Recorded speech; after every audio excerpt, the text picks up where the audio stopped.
Tatay, nakauwi ka na.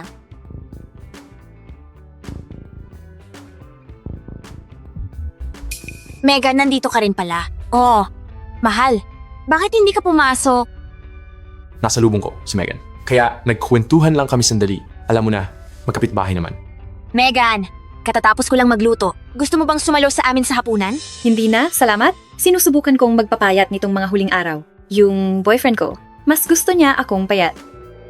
Nicole, kahit buntis ka, dapat alagaan mo pa rin ang iyong figure. Pagkatapos ng lahat, ang mga lalaki ay mas gusto ang mga babaeng nasa kondisyon. Gutom na ako. Kumain na tayo ng hapunan.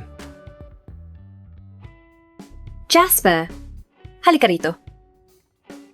Ano po iyon, Miss Page? Narinig ko sa tatay mo na pinutol ng nanay mo ang allowance mo para hindi ka na pumunta sa mga internet cafe. Malaki ka na ngayon.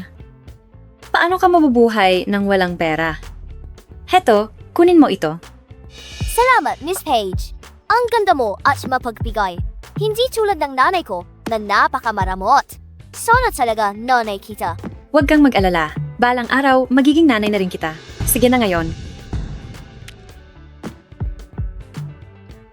Andrew, naging pinakamaganda ang kumpanya mo sa Jovia. Bakit ka pa nagpapakahirap sa trabaho? Maraming mayayamang babae ang nanliligaw sa iyo, pero tinatanggihan mo silang lahat. Pinipilit mo ang sarili mo hanggang magkasakit ka, at ngayon nandito kang mag-isa.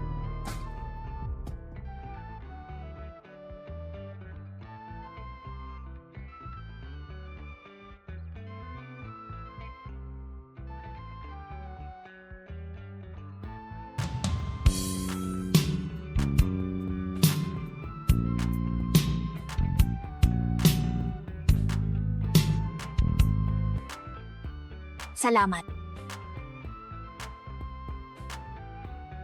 Buntis siya. Siyempre, ang daming taon na ang nakalipas. Kilala mo siya?